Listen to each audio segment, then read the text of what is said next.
బలి చేశారు, బయటికి పంపించారు, కుటుంబాన్ని విచ్ఛిన్నం చేశారు, పార్టీని హస్తగతం చేయాలని అనుకుంటున్నారు. ఈ వ్యాఖ్యలు బీఆర్ఎస్ నుంచి బయటికి వచ్చినటువంటి కవిత చేసినటువంటి వ్యాఖ్యలు. ఇప్పటికే ఆలస్యం జరిగిందా, లేకుంటే సరైన సమయంలో సరైన నిర్ణయాన్ని బీఆర్ఎస్ పార్టీ తీసుకుందా?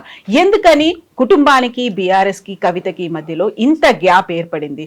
తను ముందు నుంచి చెప్తున్నట్టుగా దయ్యాలే అవినీతి చేశాయా, అదే అవినీతి తనని పార్టీకి దూరం చేసిందా? బోల్డ్ అన్ని స్పెక్యులేషన్స్ అయితే వినిపిస్తున్నాయి. మనతో పాటుగా ఉన్నారు తెలకపల్లి రవి గారు. సార్ నమస్కారం. సార్ కవితకి సంబంధించి బోల్డ్ అన్ని మాటలు, విశ్లేషణలు ఇవన్నీ వినిపించాయి. బట్ ఈ రోజు మాత్రం కుండ బద్దలు కొట్టినట్టుగా నేను రెండే విషయాలు చెప్తాను అంది. రాజీనామా చేసేసాను, ప్రాథమిక సభ్యత్వం కూడా లేదు నాకు అని చెప్తూ కుటుంబ సభ్యుల మీదే, సొంత పార్టీ నేతలు కాదు కుటుంబ సభ్యుల మీద తనన్ని మాట్లాడడం అనేది. సో తను క్లియర్ గా ఉందా సార్? తను ఏమనుకుంటుందో అది చేయాలనుకుందా? అంటే తప్పకుండా ఈ ప్రాంతీయ పార్టీలు వీటిలో కుటుంబాల ఆధిపత్యాలు దాదాపు వాళ్ళే ఉన్నప్పుడు బీఆర్ఎస్ అంటే కేసీఆర్, కేటీఆర్, హరీష్ రావు, కవిత ఆ నలుగురు అయిన తర్వాతే కదా మిగతా వాళ్ళు ఎవరి గురించి అయినా మాట్లాడేది. తర్వాత సంతోష్ కొంతకాలం. కాబట్టి ఆమె అలా మాట్లాడడంలో పెద్ద ఆశ్చర్యం ఏమీ లేదు. కానీ అందులో ఉన్న వైరుధ్యాలే మనకు ఆశ్చర్యం కలిగిస్తాయి. అంటే దాదాపు అందరూ అలాగే చేశారు. ఇప్పుడు నల్లపరెడ్డి శ్రీనివాసరెడ్డి ఉండేవాడు, ఎన్టీఆర్ మీద తిరుగుబాటు చేశాడు.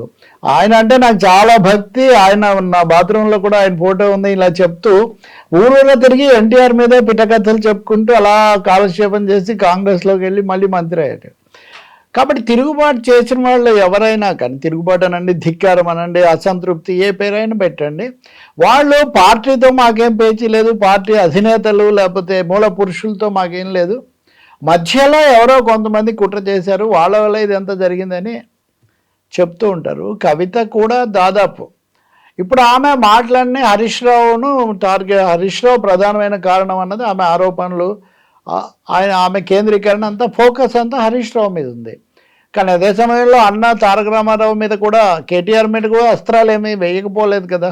ఇప్పుడు ఏ అన్న అయినా కానీ ఒక చెల్లి పార్టీ వర్కింగ్ ప్రెసిడెంట్, ఒక ఎమ్మెల్సీ మహిళ మాట్లాడితే ఇన్ని రోజులు కనీసం తీసుకొని వినరా అన్న పద్ధతిలో ఆరోపించారు. ఇప్పటికి 103 రోజులైంది, ఇంతవరకు స్పందన లేదు అనే పద్ధతిలో. ఇంకా మూడోది, ఏదో పరమానంద శిష్యుల కథలో ఆ గురువు గారి ముక్కు మీద ఈగ వాలిందని రాయి తెచ్చి కొట్టామంటారు. అంటే ముక్కును కాపాడడానికి. నిజంగా దెబ్బ తగిలేది పరమానంద ముక్కుకే. కాబట్టి ఇక్కడ కేసీఆర్ హరీష్ రావు అవినీతికి పాల్పడ్డాడని ఆయనకు తెలుసు కాబట్టే శాఖ తప్పించారు అని ఒకవైపున చేస్తూ, కేసీఆర్ రేపొద్దున కేటీఆర్ మీద కూడా రామన్న మీద కుట్ర చేస్తారని ఆరోపిస్తూ, ఇవన్నీ ఉన్నా కానీ వాళ్ళు అలాగే భరిస్తూ 6 అడుగుల బుల్లెట్ అని హరీష్ రావును అభివర్ణిస్తున్నారు, అంత ఆకాశానికి ఎత్తుతున్నారంటే రెండే అర్థమవుతాయి. ఆ పార్టీ కేసీఆర్ చేతుల్లో లేదు, హరీష్ రావు చేతుల్లో అంతా ఉంది అని ఆమె ఆరోపిస్తున్నట్టుగా అవుతుంది. మరి అలా ఆరోపిస్తే వాళ్ళ నాన్న మీద ఆమె చూపిస్తున్నటువంటి భక్తి ప్రపత్తులకు చిటికెన వేలు పట్టుకొని నడిచానని అవన్నీ అన్నారు కదా. ఆమె ఫీలింగ్స్, సెంటిమెంట్స్, నేను వాటిని ఏమి అనను. కానీ మరి ఆ మాట ఎలా నిలబడుతుంది? అంతా కేసీఆర్ అయితే అప్పుడు ఆమె కేసీఆర్కి అభ్యర్థనలు చేయడము, ఆయనకు లేఖలు రాయటము, లేదా కేటీఆర్ స్పందించలేదంటే ఇవన్నీ కూడా అవి నిలబడవు. ఎందుకంటే మొత్తము హరీష్ రావు చేతుల్లోనే ఉంది అని మీరు ఆరోపిస్తున్నప్పుడు. అంతేకాదండి, ఇప్పుడు హరీష్ రావు గురించి తీవ్రంగా మాట్లాడుతున్నారు. కానీ గతంలో కవిత చాలాసార్లు పార్టీలో ఏదైనా సంక్షోభాలు వచ్చినప్పుడు, లేదా కీలకమైన ఈ కవిత గారికి ఈ పదవి కాకుండా ఆ పదవి ఇచ్చారు, వీళ్ళైతే బాగుండని ఆమె భావించినప్పుడు నేను ఈ అంశాలన్నీ అందరి దృష్టికి హరీష్ రావు అన్నకు కూడా నేను ప్రత్యేకించి చెప్పాను, ఎట్లన్నా మాట్లాడి చేయండి అని నేను చెప్పానని ఇలా చెప్తుండేవాళ్ళు. ఆమె సూపర్ లీడర్ హరీష్ రావు అని ఇలా కూడా ఆమె మాట్లాడారు. మరి అవన్నీ ఒక్కసారిగా తలకిందులైపోయి ఆయన పాపాల భైరవుడు, ఆఖరికి మేడిగడ్డ స్థలం మార్పు కూడా హరీష్ రావు మీదే జరిగిందంటే కేసీఆర్ నిమిత్త మాత్రలా? అసలు కేసీఆర్కి ఏమీ నిర్ణయాధికారం లేదా? ఇవన్నీ సందేహాలు కలుగుతాయి. హరీష్ రావు తప్పు చేశాడని కేసీఆర్కు తెలుసు కాబట్టి ఆర్థిక మంత్రిని ఇరిగేషన్ నుంచి, మా ఇరిగేషన్ కంటే ఆర్థిక శాఖ పెద్దదే చిన్నదే? ఇరిగేషన్తో సహా సమస్త శాఖలకు ఆర్థిక శాఖ నుంచే కేటాయింపులు జరుగుతాయి. రాష్ట్రాల స్థాయిలో 2వ స్థానం మామూలుగా ఆర్థిక శాఖకు, హోంశాఖకు ఇస్తూ ఉంటారు. కాబట్టి కవిత మాట్లాడే మాటలు పరస్పర విరుద్ధంగా ఉన్నాయి. ఆమె లక్ష్యం ఏంటి, ఆమె ఎందుకు గాయపడ్డారు ఆమె ఎందుకు దూరం అయ్యారు, దానికి ఇప్పుడు చెప్తున్న దానికి ఏమీ అంత పొంతన కనపడదు. ఇంక ఇవన్నీ కాకుండా రాజకీయంగా ఒక కీలకమైన అంశం ఉంది సార్. ఆమె మొదటిసారిగా వాళ్ళ నాన్నకు రాసిన లేఖలో ఏం చెప్పారు, రజతోత్సవ సభ అది అయిన తర్వాత బీజేపీ మీద ఫోకస్ పెట్టకపోవడం సరికాదు, బీజేపీ పట్ల మీరు మెతగ్గా ఉన్నారనే వైఖరి అందరిలో వస్తుంది, ఇది అని నేను చెప్పాను అని అన్నారు. కానీ మే నెల నుంచి ఆగస్టు వరకు ఆమె కార్యకలాపాలు, ఆమె మాటలు, ఆమె ప్రకటనలు, వ్యాఖ్యలు ఇవన్నీ చూస్తే వీటిలో ఎక్కడ బీజేపీ మీద, బీజేపీ విధానాల మీద ఆమె విమర్శ చేసినట్టు కనపడదు. తను పోరాటాలు చేసింది కూడా కనపడదు. ఇప్పుడు ఆమె నేను చెప్పారు కదా ఉదయం, ఆమె నేను ఈ కాలంలో ఏం చేశాను, బీసీల కోసం పోరాడాను, లేకపోతే ఇంకా 2-3 అంశాల మీద, హాస్టల్స్, ఇవన్నీ కూడా దళిత వర్గాలు, బీసీలు, మహిళలు, వీళ్ళకి సంబంధించిన అంశాల మీద నేను ఫోకస్ పెట్టాను అంటున్నారు. అది ఎక్కువ భాగం రాష్ట్ర పరిధిలోవి. కేంద్రం మీద, బీజేపీ మీద, లేదా వాళ్ళ మత రాజకీయాలు ఇంకోటి అందరూ అంటున్నారు, లేదా కేంద్ర రాష్ట్రాల మీద పెత్తనం, ఇలాంటి అంశాలు ఏవి ఆమె ఎజెండాలోకి తీసుకోలేదు. ఆఖరుకు తనను తప్పు కేసులో ఇరికించారు అన్న అంశం కూడా ఆమె తీసుకురాలేదు. సబ్జుడిస్ అని ఆమె అనొచ్చు, తప్పకుండా సబ్జుడిస్ అది, నేను దాన్ని ఆ విషయం అనలేదని అనను. కానీ కాబట్టి బీజేపీ విషయంలో కేసీఆర్ వైఖరి సరికా లేదు అని లేఖ రాసి బయటికి వచ్చి బయటపడిన మొదటిసారి అప్పుడే కదా. కాబట్టి ఇవన్నీ పరస్పరం పొంతనలేవు ఆమె మాట్లాడే మాటల మధ్య. ఇందులో నాన్న గురించి ప్రేమ చూపిస్తూనే తను అన్నటువంటి ఇంకొక మాట, తన ఆరోగ్యం గురించినటువంటి వివరాలను చెప్పండి, ఆయన ఆరోగ్యంగానే ఉన్నారా లేదా ప్రజల ముందు ఉంచండి అనే మాట.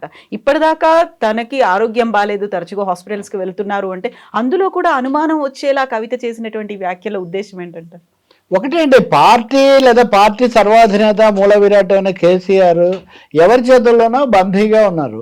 అదే ఆ సారాంశం. కొన్ని సోషల్ మీడియా సైట్స్లో అయితే నేను కొంతమంది మాట్లాడింది ఆమెకు వాళ్ళు చూస్తే అసలు ఆయనకు సంబంధించి జరిగినవన్నీ, ఉదాహరణకు ఆయన ఆసుపత్రికి వెళ్లాల్సి రావటం, ఇట్లాంటివన్నీ కూడా ఏదో వీటన్నిటిలో కుట్ర కోణం దాగి ఉందని ఆమె ఆరోపిస్తున్నారు. అదే నిజమైతే మొదటి ప్రాధాన్యత దానికే ఇచ్చి కేసీఆర్ను కాపాడడానికి, ముందు ఆమె కేసీఆర్ను కాపాడడానికి ఎక్కువ ప్రాధాన్యత ఇచ్చి ఉండాల్సింది. సో నాన్న తండ్రి కూతుర్ల ప్రేమ ఆ విషయం మీద ఏమీ ప్రశ్నలు ఏమీ లేవు. ఆమె తప్పకుండా వాటిని, అందరూ అభిమానించే కేసీఆర్ను కూతురు అభిమానించడం, ఆమెకు ఆ స్థానము లేకపోతే ఆ స్థాయి రావడానికి అతిపెద్ద కారణం, 99% కారణం ఆమె కేసీఆర్ కూతురు కావటం, ఆమె కూడా మాట్లాడటం, కార్యాచరణ చేయటం. కానీ ప్రారంభ బిందువు అయితే నాన్న చిటికెన వేలు పట్టుకునే అన్నారు కదా. మరి అటువంటిప్పుడు నిజంగా కేసీఆర్కి అవన్నీ, ఆయన ఆరోగ్యం మీద కూడా మీకు అన్ని సందేహాలు ఉండి ఉంటే అది ఈ సస్పెన్షన్లు, ఈ రాజీనామాలు, ఈ వివాదాలతో సంబంధం లేకుండా ఆయన శ్రేయస్సు కోసం మీరు వేరే పద్ధతిలో చేసి ఉండాల్సింది. గతంలో అలా ఏమీ మాట్లాడలేదు. అందుకని ఒక కుట్ర ఏదో జరిగింది, కుట్రలో బీఆర్ఎస్ చిక్కుకుపోయింది అని పదే పదే ఆమె ఆరోపించటం అన్నది నిజంగా కొంచెం ఆశ్చర్యమే కలిగిస్తుంది. దీంట్లో లేదంటూనే హరీష్ రావు వీటన్నిటికీ కీలకం. నేను ఇందాక అన్నట్టుగా తమ పార్టీ మీద దీని ప్రభావం ఏముంటుంది అని కూడా ఆమె ఆలోచించలేదు. అంటే అవినీతి జరిగింది, దాని మీద పీసీ ఘోష్ కమిషన్ కొని ఇచ్చింది, ఈ తప్పులు మేము సిబిఐకి పంపిస్తాము, అయితే హైకోర్టు చెప్పిన తర్వాత మేము ఆ నివేదిక ఆధారంగా కాదు వేరే ఆధారాలతో చేస్తున్నాము, నేషనల్ డ్యామ్ సేఫ్టీ అథారిటీ అని, అది కదా రేవంత్ రెడ్డి ప్రభుత్వ వైఖరి ఇప్పటి వరకు అఫిడవిట్. కానీ ఇప్పుడు ఈమె వచ్చి ప్రభుత్వంలో ఎంపీగా లేకపోతే కీలక వ్యక్తిగా, ముఖ్యమంత్రి, అప్పటి ముఖ్యమంత్రి కుమార్తెగా ఉన్న వ్యక్తి, ఆయన చేశారని ముఖ్యమంత్రికి కూడా తెలుసు కాబట్టి, అంటే ఇప్పటికే దాన్ని గుర్తించడము, దానికోసం చర్య తీసుకోవడం కూడా జరిగిపోయిందని మీరు చెప్తున్నారు. అవును, అవినీతి జరిగింది, అవినీతికి చర్య తీసుకున్నారు. చర్య తీసుకున్న తర్వాత ఆయనకు మరింత పెద్ద పదవి అప్పగించారు. అలాగే స్థలం మార్పు ఇదంతా కూడా కేసీఆర్ కర్త కర్మ క్రియ అన్నీ ఆయనే, బీఆర్ఎస్కు లేదా టీఆర్ఎస్కు తెలంగాణ కానీ గతంలో ఉన్న పరిస్థితుల్లో ఆయన కాదు హరీష్ రావు, సర్వశక్తులు ఉన్నది హరీష్ రావు చేతిలో అని మీరు చెప్తున్నారు. నిజానికి హరీష్ రావు చాలా కాలం ఉక్కిరి బిక్కిరి కావటము, ఆ పదవి ఆయనే అయిపోయారు. ఇప్పుడు ట్రబుల్ షూటర్ అంటే ఆయన ట్రబుల్ షూటర్ కాదు, బబుల్ షూటర్. ఆయనే ట్రబుల్ సృష్టిస్తారు, ఆయనే దాన్ని పరిష్కరిస్తారు అని అంటున్నారు. అంటే వీటన్నిటిని బట్టి చూస్తే కేసీఆర్కి అసలు ఏమీ ఇంకా నిర్ణయాత్మకమైన డెసిసివ్ రోల్ ఏమీ లేదా, ఆయన ఏమి దేన్ని పసిగట్టలేరా, అంటే హరీష్ రావు తనే ఒక కుట్ర చేసి తనే ఒక ట్రబుల్ సృష్టించి దాన్ని తనే షూట్ చేసి మళ్ళీ మన్నన పొందుతున్నారంటే దాన్ని కేసీఆర్ వీటన్నిటికీ ఆమోద ముద్ర వేస్తున్నారంటే ఇక్కడ బాణం ఎవరి మీద వేయాలనుకున్నారో తెలియదు, కానీ అది మటుకు వాళ్ళ పార్టీ అధినేతకు ఆమె చాలా గౌరవంగా చెప్తున్న తండ్రి గారికి రాష్ట్రం తరపు చూస్తే అప్పటి ముఖ్యమంత్రికి ఇవన్నీ తగులుతున్నాయి. ఇవి అనాలోచితంగా చేస్తున్నారా, వ్యూహాత్మకంగా చేస్తున్నారా తెలీదు. అందులో ఇంకొక కీలకమైనటువంటి మాట, ముందు నుంచి జగ్గారెడ్డి మొదలు ఇప్పుడు ఈటెల రాజేందర్ వరకు పార్టీలో కీలక నేతలు ఎవరైతే వెళ్ళిపోయారో వాళ్ళు సస్పెండ్ చేశారా, బహిష్కరించారా, వాటన్నిటి వెనకాల మోటివ్గా ఉంది హరీష్ రావు. ఆయన వల్లే వాళ్ళందరూ పార్టీని వదిలి వెళ్ళిపోయారు అనేది. మరి మీరెందుకు అంత కీర్తిస్తూ ఉన్నారని? ఎన్నికల సమయంలో ఇచ్చిన ఇంటర్వ్యూలలో కూడా సూపర్ లీడరు ఇవన్నీ మీరు అన్నారు కదా, చాలాసార్లు ఆయన హరీష్ అన్ననే అంటారు కదా. నిజానికి రామన్న కంటే హరీష్ అన్న పేరు చెప్పడం చాలా ఎక్కువగానే జరిగేది. వాళ్ళిద్దరు ఆటోమేటిక్గా అన్న చెల్లెళ్ళుగా ఉంటే ఇప్పుడు చెప్తున్నారు ఆమెకు చెందిన కొంతమంది లేదా అప్పటి నుంచి ఉన్నవాళ్ళు అప్పుడు ముందు నుంచి కూడా ఆమె బాధపడుతుండేవాళ్ళు. ఇది పురుషాధిక్య సమాజం కాబట్టి ఇలా జరిగింది. నిజమే, పురుషాధిక్యత, స్త్రీల పట్ల విమర్శ ఇవన్నీ ఉండొచ్చు, కానీ అవి హఠాత్తుగా ఇప్పుడే ఉత్పన్నం కాలేదు కదా. అందుకనే మీకు వ్యక్తిగతంగా పొంది కుదరక కుటుంబంలో మీకు అసంతృప్తి కలిగి లేదు బీఆర్ఎస్కు భవిష్యత్తు లేదని మీరు ఏమైనా ఆందోళన చెందుతున్నారా తెలీదు. రాజకీయ స్పష్టత మీకు ఉందా లేదా తెలియదు. ఇప్పుడు మీ రాజకీయం ఎలా ఉంటుందని అడిగితే 2 రోజులు సమయం తీసుకుంటాను అంటూనే నేను తెలంగాణ జాగృతి ఇక్కడి నుంచే నేను అధికారికంగా మాట్లాడుతున్నాను కదా, ఇదే నా కేర్ ఆఫ్ అడ్రస్ అన్న స్థాయిలో ఆమె మాట్లాడుతున్నారు. ఇప్పుడు కవిత మాట్లాడినవన్నీ ఇంకెవరైనా మాట్లాడి ఉంటే చాలా తీవ్ర చర్య తీసుకునేవాళ్ళు కదా. ఇది తీవ్రమైనది అయినా సస్పెన్షన్ మాత్రమే, ఇదేమి ఎక్స్పల్షన్ కాదు, లేకపోతే ఇంకొకటి కూడా కాదు. మరి అటువంటిప్పుడు మీరు నాన్నను కన్విన్స్ చేయడానికి చేసిన ప్రయత్నం కూడా లేదు. కాబట్టి ఇక్కడ ఎవరి విధానాలు వాళ్ళకి స్పష్టంగా ఉన్నాయి. కవిత బయటికి వెళ్ళిపోవడానికి she invited action, she ignited controversy అనేది అయితే ఇక్కడ స్పష్టం అవుతుంది. ఆమె చేసే ఆరోపణలు నిజం లేదా అక్కడ అవినీతి నిజం అంటే వాటిని కూడా నేనేమి చెప్పడం పొరపాటు అన్నాను. అప్పుడు మీరు ప్రజావేదిక నుంచి ప్రజలతో వాటిని పంచుకొని ఉండాల్సింది. మీరు ఇప్పటికి కూడా తెలంగాణ కోణం నుంచి రాష్ట్రము ప్రజలు ఆ కోణం నుంచి మీరు మాట్లాడటం లేదు. బీఆర్ఎస్ అందులో మీ నాన్న కాబట్టి అన్న కోణంలోనే మీరు మాట్లాడుతున్నారు. అంటే ఇది చాలా పరిమితమైన అంతర్గతమైన వ్యవహారం. అంతర్గతంగా ఆమెకు ఏదో తీవ్ర అసంతృప్తి రావడం వల్ల ఇవన్నీ మాట్లాడుతున్నారు తప్ప ఇందులో ప్రజాకోణం పెద్దగా లేదు అని అనిపిస్తుంది.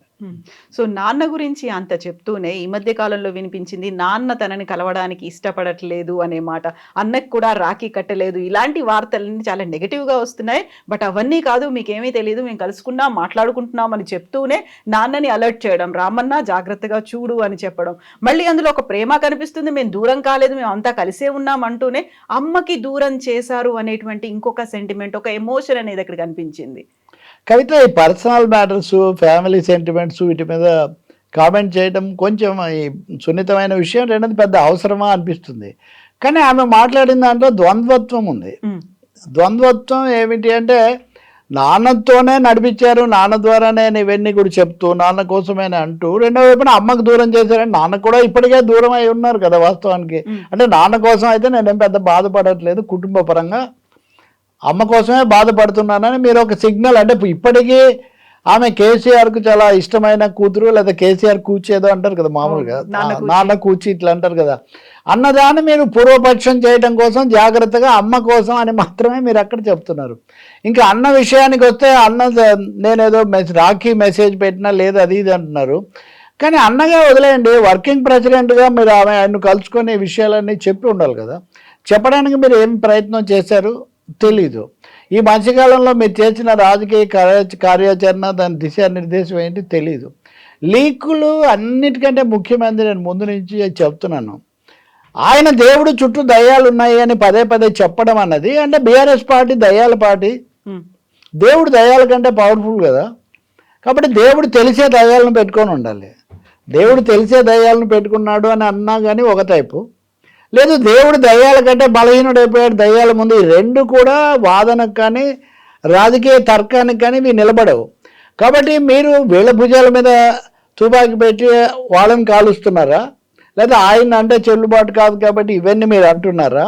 మూడవది మీ పార్టీ తరఫున ఇన్ని సమస్యలు ఉండి ఇంత అస్తవ్యస్తంగా ఉందని మీకు తెలిసిన తర్వాత మీరు వాళ్ళు చర్య తీసుకునే వరకు ఆ పార్టీలోనే చాలా విధేయంగా కొనసాగుతూ వాళ్ళ ఆశీస్సుల కోసము లేదా వీటి కోసం మీరు మొన్నటి వరకు కూడా ప్రయత్నిస్తూ వచ్చారు కదా. అటువంటిప్పుడు మీరు ఒక రాజకీయ వ్యక్తిత్వంతో ఏం చేసినట్టు? ఇప్పుడు కూడా మీ రాజకీయ విధానం ఏంటంటే ఇన్ని మాట్లాడిన వాళ్ళు ఇంకో 2 రోజులు ఏదో విరామం తీసుకుంటాను అంటే మీరు అధ్యక్ష పదవో లేకపోతే ఈ జాగృతో ఇట్లాంటి వాటి గురించి మీరు మాట్లాడుతున్నారు తప్పితే ఇతర అంశాలు ఏమి మొత్తంలో తెలంగాణ ప్రయోజనాలు ఇవేమీ రావట్లేదు. ఇంకొకటి రేవంత్ రెడ్డి ఇవన్నీ చేయించారు. రేవంత్ రెడ్డి హరీష్ రావుతో విమానంలో వెళ్ళాడు, అప్పుడే లొంగిపోయాడని. నాకు తెలిసి నాయకులు కుట్రల గురించి విమానాల్లో అంత తేలిగ్గా మాట్లాడుకోరు. ఆ విమానాలు పూర్తిగా మా అమిత్ షా గారు కేంద్ర పౌర విమానయాన శాఖ దీంట్లో నడుస్తుంటే ఓకే మాట్లాడారు మాట అని మనము భావిద్దాము. కానీ రేవంత్ రెడ్డి హరీష్ రావు వెనకున్నారంటూ మీరేమో రేవంత్తో ఉన్నారు అని వాళ్ళు అంటుంటే ఇప్పుడు రేవంత్ని కానీ బీఆర్ఎస్ను కానీ కనపడకుండా ఇదంతా నడిపిస్తుంది అనుకుంటున్న బీజేపీని కానీ ప్రజలు ఎలా అర్థం చేసుకోవాలి? ఇందులో ఫ్యామిలీ సెంటిమెంట్ కాదు కదా, ఇది సకుటుంబ సపరివార రాజకీయ వ్యవహారం కాదు కదా. ఈ మధ్యకాలంలో మీరు రాజకీయ పార్టీలతో ప్రజా సంఘాలతో కొంత ఇంటరాక్ట్ అయ్యారు, కొన్ని రౌండ్ టేబుల్స్ పెట్టారు.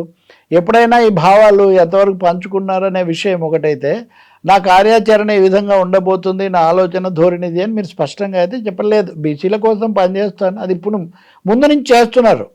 అంబేద్కర్ విగ్రహం పెట్టాలి, జ్యోతిబా పూలే పెట్టాలి, మహిళలకు రిజర్వేషన్ ఇవ్వాలి, బీసీలకు రిజర్వేషన్ ఇవ్వాలి, ఇలాంటి general demands of women and down trodden మీరు తీసుకొస్తున్నారు. మినహాయిస్తే స్పష్టంగా ఇప్పుడు వేస్తున్న అడుగులకు వెనక ఉన్నది ఏంటి?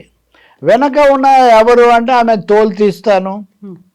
ఇప్పుడు బీజేపీ రాష్ట్రాల్లో పార్టీల మీద, ప్రాంతీయ పార్టీల మీద కేసులు పెట్టడము, ఇబ్బందులు పెట్టడము, జైలు పాలు చేయటము, అది అన్ని రాష్ట్రాల్లో జరిగింది. ఒత్తిడి తీసుకొని రావటము, మీరు కూడా బీజేపీకి దూరంగా ఉండమని మా నాన్నకు సలహా ఇచ్చాననే మీరు బయటకు వచ్చారు. మరి అది మీకు వర్తించట్లేదా? ఇక్కడ రేవంత్ రెడ్డికి మీకు అంత ఫ్రీడమ్ ఇచ్చి బీజేపీ మీరు అనే ఉందా? తెలంగాణలో బీజేపీ వల్ల కూడా ఒక 3వ శక్తిగా మొన్న మీ స్థానాలన్నీ లోక్సభ స్థానాలు వాళ్ళకు వెళ్ళినప్పుడు మీరు దాని గురించి ఏమో ఆందోళన పడట్లేదా? కాబట్టి political angle is totally she's missing అనాలి, లేకపోతే షీజ్ అవాయిడింగ్ అని కూడా అనుకోవాల్సి వస్తుంది. సో ఇక్కడే ఇంకొక కీలకమైనటువంటి ఆరోపణ హరీష్ రావు మీద, ఎన్నికల సమయంలో తన ఓన్ ఫండ్స్ ని కొంతమంది ఎమ్మెల్యేలకు ఇచ్చారు, అభ్యర్థులకు ఇచ్చారు, డీస్టెబిలైజ్ చేయాలనేటువంటి కుట్ర కూడా పన్నారు. ఒకవేళ కేసీఆర్ ప్రభుత్వం కనుక వస్తే తను తప్పించి ఈయనే ముఖ్యమంత్రి అవ్వాలని ఒక గ్రూపును కూడా మెయింటైన్ చేస్తున్నాడు అనే ఒక మాట. రాజకీయ పార్టీల్లో, అందులో ఇలా ప్రాంతీయ పార్టీల్లో పదవులు ఉన్న పలానా వస్తాయి, వాళ్ళ ఆయనకు సన్నిహితంగా ఉంటారు, ఈయనకు ఉంటారు, ఇటువంటి పెద్ద ఆశ్చర్యమేం లేదు. హరీష్ రావుకి అనుయాయులు ఏమి ఉండరు, లేదా హరీష్ రావు అని ఎవరు భావించారు. చాలా రోజుల నుంచి ఉన్నాడు, మీరే ట్రబుల్ షూటర్గా ఆయన పోస్ట్ చేశారు. ఎక్కడ సభ తలపెట్టినా ముందు ఎన్నికలు వచ్చినా హరీష్ రావు అక్కడికి వెళ్ళటం, అంతా హడావుడి అన్నీ చేయటం, పారాట్రూపర్ లాగా ఇవన్నీ జరుగుతూనే వచ్చాయి కదా. అది నేను అంటుంది, ఈ కేటీఆర్ నుంచి హరీష్ రావుని పూర్తిగా విడదీసి ఇవన్నీ ఆయనే చేస్తున్నారంటే పోనీ ఆయన చేస్తున్నారనేది వీళ్ళకి తెలిసే ఉండాలి కదా. They allowed him to do that, they made use of him in times. And Harish రావుకు కేటీఆర్కు మధ్యలో వైరుధ్యం అనేది చాలా కాలం మీడియాలో, రాజకీయ వర్గాల్లో ప్రధాన చర్చగా ఉండేది. ఎంతవరకు అంటే హరీష్ రావును ఒక ఛానల్కి పిలిపించి కేటీఆర్ను ముఖ్యమంత్రిని చేసినా కేసీఆర్ నిర్ణయిస్తే నాకేమీ అభ్యంతరం లేదని ఆయనతో చెప్పించారు. 2015 ఆ ప్రాంతంలోనే, ఇప్పటిదాకా కాదు, 10 ఏళ్ల కిందట ఆయనతో అది చెప్పించారు. ఆయన బలవంతం మీద చెప్పాడా, అనివార్య పరిస్థితుల్లో చెప్పారా వేరే విషయం, కానీ అప్పటి నుంచి ఇప్పటివరకు కేటీఆర్ ఏమో వర్కింగ్ ప్రెసిడెంట్ అయ్యారు. మీకున్న మహిళగా బతుకమ్మ లేకపోతే వాటి ద్వారా మీరు పని చేస్తూ వచ్చారు. హరీష్ రావు స్వతంత్రంగా కనపడింది చాలా తక్కువ. ఎప్పుడు పార్టీని సమర్థించుకోవటము, ప్రత్యర్థుల మీద, ముఖ్యంగా కాంగ్రెస్ మీద, ఇప్పుడైతే రేవంత్ మీద ధ్వజమెత్తడము తప్ప తనకు సంబంధించి వచ్చిన కథనాల మీద ఆయన మాట్లాడింది చాలా తక్కువ. అది వ్యూహాత్మకం కూడా కావచ్చు, అలాగే పట్టున్న నాయకులు అలాగే చేస్తారన్నది కూడా నిజమే కావచ్చు. ఆ రోజుల్లో ఎప్పుడు మీరేమి విషయాల మీద మీ పరమైన కథనాలు ఏమీ రాలేదు. మీరు హరీష్ రావుతో ఉన్నట్టే ఎక్కువగా అప్పట్లో అందరికీ ఒక విధమైన సంకేతాలు కూడా ఇస్తూ వచ్చారు. కేటీఆర్ గురించి కూడా ఆ మాటకు వస్తే, కేటీఆర్ అంటే అప్పట్లోనే చాలా మొదట్లో ఆమెను ఒక ఇంటర్వ్యూ చేశారు దాదాపు ఆ ప్రాంతాల్లోనే. అంతే కదా మన కుటుంబాల్లో అబ్బాయిలకే జరుగుతుంది కదా అన్నట్టుగా Priority వాళ్ళకే ఉంటుంది. ఉంటుంది కదా. అది అందరికీ సామాజిక అంశం తప్ప అది బీఆర్ఎస్కే పరిమితమైంది కూడా కాదు. ఇంకో అంశం కూడా కేసీఆర్ మీద ప్రజలకు ఆదరణ నుండి గెలిపించినంత మాత్రాన ఆయన కొడుకు ఆయన కుమార్తె ఆ ఫ్యామిలీ మొత్తం కూడా ఆటోమేటిక్గా వాళ్ళకి ఏదో వస్తుంది అనుకోవటానికి కూడా ప్రజాస్వామిక రాజ్యాంగం ప్రకారం అది కూడా జరగదు. అందులో ఆ విషయంలో మీకు ఏమైనా ఫిర్యాదు ఉంటే కూడా అది మీ పని ద్వారా మీ సేవ ద్వారా మీరు పొందాల్సిందే. కానీ మీ కుటుంబం వాళ్ళు మిమ్మల్ని తక్కువ చేశారంటే మీరు కుటుంబంలో పోరాడాల్సిందే. అంటే కుటుంబంలో పోరాటం అది సాగకపోవడం వల్ల బయటకు వచ్చారా? ఇక్కడ కీలకమైన ప్రశ్న మీ మీద స్వయంగా వ్యక్తిగతంగా వచ్చిన ఆరోపణలు. అది లిక్కర్ కుంభకోణంలో వచ్చింది కావచ్చు, నిజామాబాద్లో కూడా కేసీఆర్ ఓడిపోయినప్పుడు ఆ పోల్ మేనేజ్మెంటు అక్కడ రకరకాల శక్తులను చేరదీయటం ఇవన్నీ కూడా అంత ఆయనకు రుచించలేదు. ఆయన కొంత అసంతృప్తిగా ఉన్నారన్న సమాచారం కూడా అప్పట్లో బాగా విస్తృతంగా వచ్చింది. సో ఈ కారణాల వల్ల మేము చర్య తీసుకుంటే లేదు ఏ పార్టీ అయినా చర్య తీసుకుంటుంది. ఎందుకంటే మా ప్రభుత్వంలో అవినీతి జరిగింది, మా ముఖ్యమంత్రి ఇంతకుముందే గుర్తించాడు అని స్వయంగా ముఖ్యమంత్రి కుమార్తె చెప్పిన తర్వాత ఆ పార్టీకి రెండే మార్గాలు. వాళ్ళ మీదైనా చర్య తీసుకోవాలి, ఆమె మీదైనా చర్య తీసుకోవాలి. లేకపోతే రెండింటినీ లేకపోతే ఇంకా ఆయన అసలు అన్నట్టుగా ఉంటుంది. ఇవన్నీ కాకుండా ఇంకొక అంశం ఏంటంటే ఇదంతా డైవర్షన్ టాక్టిక్స్. ఇప్పుడు సిబిఐ విచారణ, మేడిగడ్డ, కాళేశ్వరం, బీఆర్ఎస్ ఈ విషయాల మీద చర్చ జరగకుండా ఉండాలని మన మీడియా వాళ్ళందరూ కొన్ని వారాల పాటు కవిత ఎపిసోడ్ వీటి మీదే మాట్లాడతారు. ఆ విధంగా చర్చ కాస్త ఎజెండా హైజాక్ అయిపోతుంది. ఇది కొంచెం ప్రజల దృష్టిలో కాస్త మరుగున పడుతుంది. ఆ విధంగా వ్యూహాత్మకంగా చేస్తున్నారు అని అనుమానించే వాళ్ళు కూడా ఉన్నారు. అటువంటివి కూడా పార్టీలు చేస్తాయి, కానీ ఈ స్థాయికి వచ్చిన తర్వాత అది మనం అలా చెప్పలేము. కానీ ఒకటి చెప్తాను, నేను కుటుంబాల్లో మళ్ళీ రేపొద్దున అప్పుడు నేను ఆవేశపడ్డాను, తొందరపడ్డాను, నా మాటలు వెనక్కి తీసుకుంటాను, ఏమి ఇచ్చినా ఈగిపోయినా నేను మీతోనే ఉంటాను అని మళ్ళీ వీళ్ళు సర్దుకుపోవడం మటుకు పాలు నీళ్ళలాగా కలిసిపోవటం అదేం పెద్ద విషయం కాదు. చాలాసార్లు చాలా చోట్ల జరిగింది, చాలా పార్టీల్లో. ఇక్కడ కూడా అలాంటి అవకాశం కూడా తెరిచే ఉంటుంది. కాబట్టి కవిత ఇప్పుడు చాలా తీవ్రమైన తిరుగుబాటు చేశారు. తెలంగాణ రాజకీయాల్లో ఒక భూకంపం అవుతుంది. అంత నాటకీయమైన పరిస్థితులు ప్రభావాలు ఏమీ ఉండకపోవచ్చు, అంత సీరియస్గా తీసుకునే అంశం. But it will be A negative thing for BRS. So ఇంత మాట్లాడిన తర్వాత 1 hour దాంట్లో ఒక సంతోషకరమైనటువంటి సంఘటన నిన్న జరిగింది. నన్ను సస్పెండ్ చేసిన తర్వాత ఒక 7-8 మంది మహిళలు కూర్చొని అయితే మాట్లాడగలిగారు. దానికోసమే కదా నేను పోరాడింది అనే ఒక మాట తను చెప్పారు. నిజానికి చాలామంది విమర్శలు చేసేటప్పుడు ఆమెనా మహిళ ఇంకెవరు లేరా ఇట్లాంటి మాటలు అనటం బీఆర్ఎస్ మీద, కాంగ్రెస్ వాళ్ళు కానీ బీఆర్ఎస్లో కూడా కొంతమంది అసమ్మతివాదులు కానీ అనడం మనం చూసాము. మహిళల కోసమే మాట్లాడుంటే ఆ విషయం సూటిగానే చెప్పొచ్చు. దానికోసం ఇది అంతా చేయనవసరం లేదు. ఆమె ఒక మాట అంటున్నారు కదా, దళితుడిని ముఖ్యమంత్రిని చేస్తానని లేకపోతే ఇంకోటి చేస్తానని చెప్పిన కేసీఆర్ కుమార్తెగా నేను సామాజిక ఎజెండా తీసుకున్నానంటే అది నిజమే అనుకుంటే సరే, చేయలేదు అది వేరే అంశం, పక్కన పెడదాం. అనుకుని ఉంటే మీరు మహిళల ఎజెండాతో బలంగా ముందుకు వచ్చుండొచ్చు. మీరు 3వ వంతు రిజర్వేషన్ 33% రిజర్వేషన్ అని ఢిల్లీలో మీరు ర్యాలీ చేసినప్పుడు అన్ని పార్టీలు మిమ్మల్ని బలపరిచాయి. కానీ దాన్నేమో ఉద్యమంగా తర్వాత ఏమీ తీసుకుపోయిందేం లేదు. తెలంగాణలో కూడా దాన్ని ఏమీ అమలు జరిపినటువంటి దానికోసం కూడా మీరేమీ పట్టుబట్టినటువంటి విషయం లేదు కదా. నేను కవితనేమి ఇప్పుడు ఆ మీద ప్రత్యారోపణలు చేయడం నా ఉద్దేశం కాదు, కానీ ఒక రాజకీయ సందర్భం కోసం దానికి ఒక సామాజికమైన రూపం చేయడం అన్నది అది ఎంతవరకు నిలబడుతుంది అనేది ప్రశ్న. ఇప్పుడు నిన్న మహిళలందరూ సత్యవతి రాథోడ్ వాళ్ళందరూ ఖండించారు, నిజమే. వాళ్ళు అంతకుముందు కూడా మాట్లాడుతున్నారు, వాళ్ళు అంతకుముందు కూడా మంత్రులుగా, ఎంపీలుగా, ఎమ్మెల్యేలుగా వాళ్ళు ఇప్పటికే ప్రముఖంగా ఉన్నటువంటి నాయకులే. నిజంగా చెప్పాలంటే సబితా ఇంద్రారెడ్డి వచ్చే వరకు కేసీఆర్ మంత్రివర్గంలో ఒక మహిళను కూడా తీసుకోలేదు. మీరే ఆ విషయం మీద ఎప్పుడైనా ఆందోళన చేశారా? అప్పుడు జోకులు కూడా వేసేవాళ్ళు.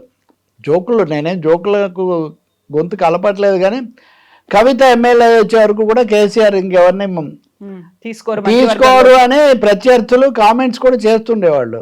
మరి అప్పుడెప్పుడు ఇంత ఉధృతము ఇంత ఆవేశం కనపడలేదు కదా.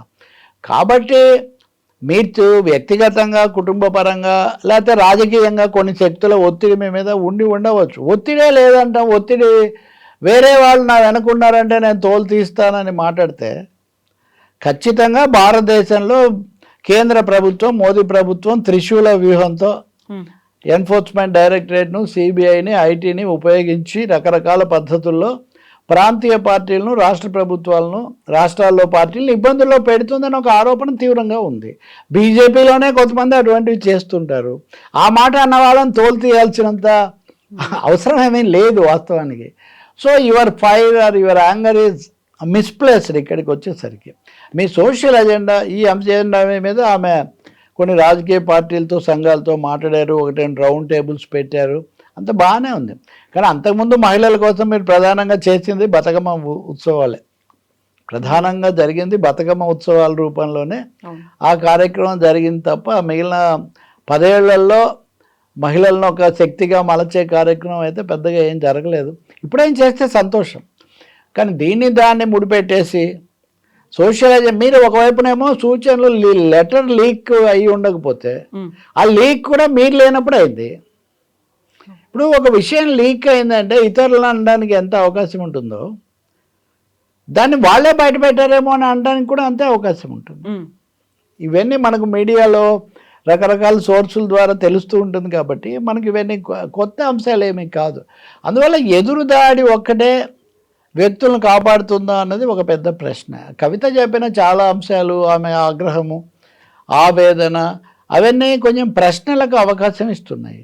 ఈ ప్రశ్నలు లేకుండా నిజమే ఈమె చాలా బాధితురాలు, చాలా మంచి కార్యక్రమంతో, సహేతుకమైన కార్యక్రమంతోనే తిరుగుబాటు చేశారని ప్రజలు లేదా పరిశీలకులు భావించాలంటే అది మీ కార్యాచరణ కనిపించాలి. మీ తదుపరి అడుగులు ఎలా ఉంటాయి దాన్ని బట్టి అది నిర్ణయం అవుతుంది. మీరు ఇప్పటికీ నేను జై కేసీఆర్ అనే మీరు అంటున్నారు, జై కేసీఆర్ అని మీరు అంటున్నారు, ఇప్పుడే అంటున్నారు. అంటే రాజీనామా చేసి కూడా జై కేసీఆర్ అంటే మీరు రేపొద్దున మీరు జై కేసీఆర్ గారు ఎప్పుడైనా సర్దుకోవచ్చు మళ్ళీ అనే దాని అంతే కదా. మీరు డోర్స్ ఏం క్లోజ్ చేయలేదు కదా. ఇంకోటి పలానా విధానాలు నచ్చలేదు, తెలంగాణకు జరగాల్సింది జరగలేదు, ఉద్యమకాలం నాటి లక్ష్యాలు నెరవేరలేదు కాబట్టి నేను అసంతృప్తిగా ఉన్నానని మేము మొత్తంలో ఇప్పుడు అప్పటి నుంచి ఇప్పటివరకు మీరు చెప్పింది ఏం లేదు. కాబట్టి అస్పష్టంగా, వ్యూహాత్మకంగా, వ్యక్తి ప్రధానంగా, అంతర్గతమైన అంశంగా ఇదంతా కనిపిస్తుంది తప్ప దీనికి ఒక రాజకీయ, సామాజిక కోణం ఏదో ప్రధానంగా ఉందని మనం భావించలేము. ఆల్సైడ్ అంటే నా మహిళ కాబట్టి మహిళ అనే కోణం ఎప్పుడూ ఉంటుంది. కానీ మహిళలైనా పురుషులైనా ఒక స్పష్టమైన, సమగ్రమైన, అన్నిటికంటే ముఖ్యంగా పారదర్శకమైన, ట్రాన్స్పరెంట్గా ఉంటే ఇతరులు ఏమన్నా మాట్లాడడానికి ఇంకో దానికి అవకాశం ఉంటుంది. You made it totally an internal affair of party and family in particular. ఇన్నిటిని ఎందుకు ఇంతకాలం సహించి అకామిడేట్ చేశారు? ఇప్పటికి కూడా వాళ్ళనే ప్రధాన వ్యక్తులుగా ఎందుకు చేసుకుంటున్నారు? మరి ఆయనకే జై కొడుతున్నారు ఇప్పటికి కూడా. మీరు కొట్టండి, నేనేమి తండ్రి కొడుకులు కూతుళ్ళు ఇదే వాళ్ళని నేనేం చెప్పడం లేదు, వాళ్ళే మిమ్మల్ని ఖాతరు చేయటం లేదు ఇప్పటికి కూడా, అంతే కదా. కేటీఆర్ ఇందాక ఏదో వేరే దీంట్లో మాట్లాడుతున్నారు కానీ, ఒక జాయినింగ్స్లో మాట్లాడుతున్నారు కానీ ఆయన ఏం తీవ్రంగా దీని మీద స్పందించడం లేదు కదా. కాబట్టి ఎక్కడో మిస్ మ్యాచ్ ఉంది. ఆమె చేతలకు, ఆమె మాటలకు, ఆమె చర్యలకు, ఆమె కార్యాచరణ చెప్పకపోవడానికి మధ్యలో మిస్ మ్యాచ్. అది ఏదైనా ఒత్తిడి ఫలితం కావచ్చు. సో ఇప్పుడు కాంగ్రెస్ని, రేవంత్ రెడ్డిని కూడా ఇందులోకి కవిత లాగింది కాబట్టి సీఎం రేవంత్ రెడ్డితో పాటుగా మంత్రులు కూడా స్పందిస్తున్నట్టున్నారు. ఇది కేవలం మీ కుటుంబ వ్యవహారం, మమ్మల్ని లాగకండి అనేటువంటి మాట. కుటుంబమే పార్టీ, పార్టీయే కుటుంబం అన్న పద్ధతిలో వాళ్ళే చాలాసార్లు ప్రకటించారు కదా. కాబట్టి ఆ రెండింటిని విడదీయటం కూడా చాలా కష్టం బీఆర్ఎస్ కానీ చాలా ప్రాంతీయ పార్టీల విషయంలో. కానీ కవిత చెప్పే ప్రకారం రేవంత్ రెడ్డే పార్టీని ఒక విధంగా కుట్రలోకి, సంక్షోభంలోకి లాగారు. ఇంకా అంతే కదా. హరీష్ రావు వెనక ఆయన ఉన్నారు, హరీష్ రావు ఇవన్నీ చేశారు అని చెప్పడం అంటే రేవంత్ వల్ల ఇదంతా జరిగింది. All this is Revanth sponsored conspiracy అని కవిత చెప్తున్నమాట. ఆయన అంటున్నారు మీరు మీ పంచాయతీ మీరు చూసుకోండి, మీరు ఏమన్నా అనుకోండి. ఎందుకంటే రేవంత్ రెడ్డి ఎప్పుడూ ఆ కుటుంబ పంచాయతీ మీద ఎప్పుడు జోక్స్ వేస్తూ ఉండేవాడు. అది వరకు కూడా మన చర్చలకు వచ్చినప్పుడు కూడా ఇంకా కాదు 10 ఏళ్ల కిందట హరీష్ రేవంత్ కూడా చాలా పదునుగా షార్ప్గా మాట్లాడుకొని మళ్ళీ జోకులు వేసుకొని అలా వెళ్తుండేవాళ్ళు. డెఫినెట్గా తెలంగాణ రాజకీయాల్లో Revanth Reddy already chief minister అయిపోయాడు. హరీష్ రావు అప్పటి నుంచి ఇప్పటివరకు కేసీఆర్ చాటున ఉంటూనే one of the emerging leaders లాగా కీలకమైన నాయకుల్లో ఆ 3-4 ఒకరుగా ఆయన ఉంటాడు. కాబట్టి అంత సులభంగా వాళ్ళిద్దరికి కుదురుతుందా, కుదిరితే కూడా మ్యాచ్ ఫిక్సింగ్ కుదురుతుందా? రెండవది హరీష్ రావు వైఎస్ఆర్ ఉన్నప్పుడు కూడా అప్పుడు ఆపరేషన్ ఆకర్ష్ ఇట్లాంటివన్నీ అప్పుడు ఉండేవి. బీజేపీ పాయింట్ కూడా ఎలాగో ఉంది, వాళ్ళు రావాలని వాళ్ళు అనుకుంటున్నప్పుడు ఇట్లాంటి ప్రయోగాలన్నీ చేయొచ్చు. కానీ ఇప్పుడు ఇవన్నీ కాంగ్రెస్ స్పాన్సర్డ్ అంటే వాళ్ళు ఎందుకు ఒప్పుకుంటారు? ఆయన ఖచ్చితంగా మీ పంచాయతీ ఏదో మీరు చూసుకోండి, మీరు నవ్వుల పాలై మమ్మల్ని కూడా దీంట్లోకి చేయకండి అని ఆయన అన్నాడు. సీతక్క కూడా మంత్రి, ఆమె కూడా అదే అంటున్నారు, మీ కుటుంబ రాజకీయ డ్రామా ఇది, ఈ డ్రామాలోకి మమ్మల్ని లాక్కండి అని. సో పదే ఈ మాట అంటే మటుకు అదేమి చెల్లుబాటు కాదు సరికదా. ఒక విధంగా బెడిసి కొడుతుంది 2 విధాలు.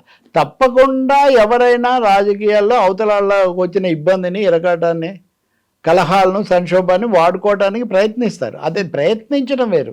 అసలు తెచ్చిందే వాళ్ళు అంటే రేవంత్ రెడ్డి ముఖ్యమంత్రి కాదు కదా. ఇంటర్వ్యూలలో హరీష్ రావు కేటీఆర్ ముఖ్యమంత్రి అయినా పర్వాలేదు, నేను మా నాయకుడి నిర్ణయం అదే అయితే నేను సమర్థిస్తానని హరీష్ రావుతో చెప్పించిన రోజు ఏమి రేవంత్ రెడ్డి ముఖ్యమంత్రిగా లేరు కదా. అందువల్ల అన్నిటికీ ఇంకేదో ఒక పేరు మీద అన్నీ పోతాయి అనుకుంటే అవేమీ పోవు. వాళ్ళు తప్పకుండా ఇంకా రివర్స్ చేయడమే కాదు, ఎదురుదాడి కూడా చేస్తారు. ఇప్పటికే వాళ్ళు ఏమంటున్నారు, మీరు ఒప్పుకున్నారు కదా అవినీతి జరిగిందని, కవిత ఒప్పుకున్నారు, అది ఎవరైనా అంటారు. ఎందుకంటే అది హరీష్ రావు పేరు మీద జరిగినా ఇంకోరి పేరు మీద జరిగినా. ఇంకా మీరు కేటీఆర్ను కూడా ఎంతో కొంత, వీళ్ళిద్దరే కదా నెక్స్ట్ లీడర్స్, ఇద్దరు నెక్స్ట్ లీడర్స్ను మీరే అంత తీవ్రంగా సవాల్ చేసిన తర్వాత ప్రత్యర్థి పార్టీలు, అందులో ప్రభుత్వ అధికారంలో ఉన్నవాళ్ళు దాన్ని అడ్వాంటేజ్గా తీసుకోకుండా ఎందుకుంటారు? అడ్వాంటేజ్గా తర్వాత తీసుకోవచ్చు వాళ్ళు. తర్వాత ఇప్పుడు మీరు కూడా ఏం చేస్తారు, మీ కార్యాచరణ ఏంటని అడుగుతున్నప్పుడు మీరు తర్వాత ఎవరితో కలుస్తారు, లేకపోతే ఎవరి పట్ల బెతకగా ఉంటారు, ఎవరిని బలపరుస్తారు, ఎవరి పేరు అసలు ఎత్తరు, ఈ ప్రశ్నలన్నీ వస్తాయి కదా. కాబట్టి ప్రభావాలు, ప్రయోజనాలు వేరు. అసలు చేసిందే వాళ్ళు ఇప్పుడు కాదు. అసలు మీ పార్టీ ఇంకా పూర్తిగా ఇంత ప్రముఖంగా రాకముందే ఆమె ఏడ్చింది అని నిన్న ఒక ఆయన, ఓ జర్నలిస్ట్ మిత్రుడు ఆమె దగ్గర పనిచేసిన ఆయన ఒక ఆయన నిన్న చెప్తున్నాడు. ఇది దాని రికార్డ్, నేను సొంతంగా చెప్పడం లేదు. అప్పటికే మా వాళ్ళు మహిళలు ఇవన్నీ తెలిసిన విషయమే కదన్నా, ప్రాధాన్యత ఉండడం లేదని ఆమె అప్పుడే బాధపడి ఏడ్చినంత పని అని చెప్తున్నారు. కాబట్టి ఇప్పుడు రేవంత్ రెడ్డి తర్వాత కదా ఇవన్నీ అది జరగకపోవచ్చు. రేవంత్ రెడ్డి లాంటి వ్యక్తి దూకుడుగా మాట్లాడడం, దాన్ని ఇంకా రాబోయే రోజుల్లో ఇంకా తీవ్రంగా కూడా దీన్ని కాంగ్రెస్ అఫెన్సివ్గా వాడుకునే అవకాశం కూడా చాలా ఎక్కువ ఉంది. ప్లస్ దర్యాప్తు సంస్థలకు కూడా వీటిని వాళ్ళు అప్పగించినా నేనేం ఆశ్చర్యపోను. Family members themselves have openly admitted and accepted this things అని వాళ్ళు ఒక సాక్ష్యంగా సమర్పించినా కానీ మనం ఏం ఆశ్చర్యపోనవసరం లేదు.